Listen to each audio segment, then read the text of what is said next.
Actually, I mean this sincerely. I've been waiting all weekend for this moment of inspiration because I know him, I've seen him. Yes, Joseph Volkswagen. Wow! I feel good. I knew that I wouldn't.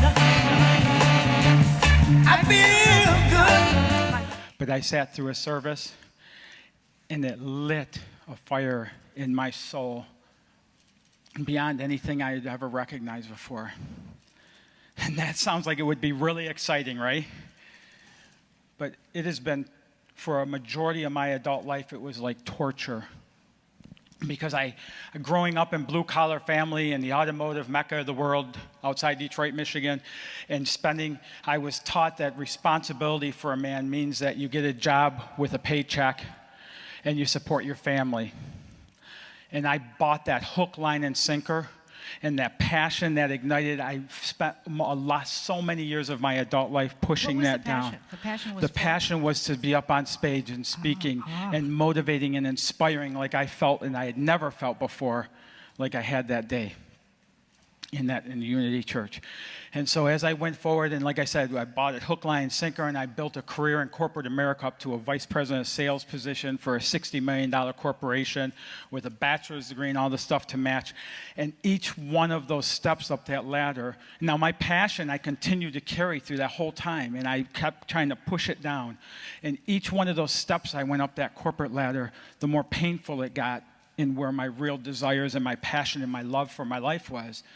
And at some point, I turned to alcohol, and I turned to food, and I turned to gambling, and I turned to ways of using that.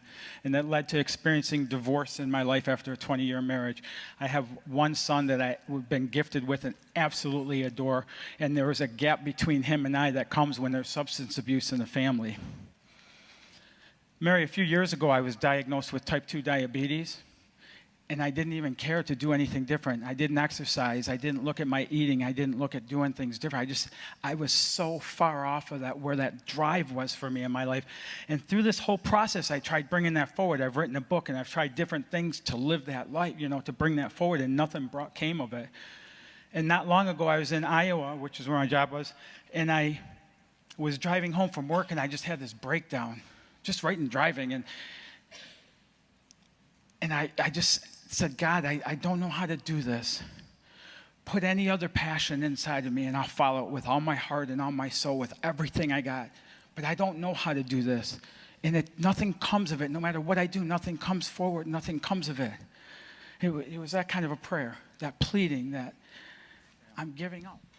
And where were you with substance abuse at that point? At that time, I was in recovery. I've been in recovery for 12 years now. Yeah, okay. So, thank you. So at the end of that call with let me just... Okay.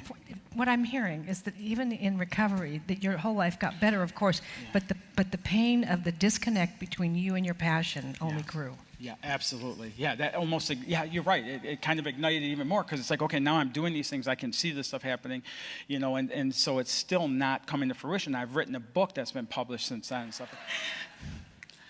After 30 years of struggling to live that passion while I live in corporate America and find a way to find happiness and peace and fulfillment of what that passion is telling me to do versus that.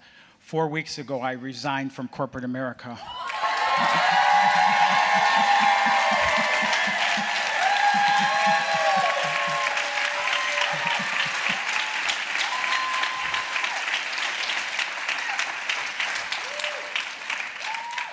And here's a picture of me doing today what I love. I don't know if you see that. Speaking and inspiring people to live their passion. And I talked to you about, thank you. And I talked about my son, Joey, who I absolutely adore. And here's a picture of him and I enjoying waterfalls. I talked about the relationship being gap based on substance abuse and things like that in our family. And Joey came down to see me a couple weeks ago, and we had an awesome time, and he left, and he called me last week.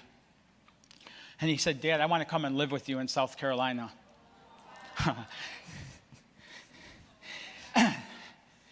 And he followed up with saying, there's no place or nobody else in my life where I feel as good about the person I am is when I'm with you.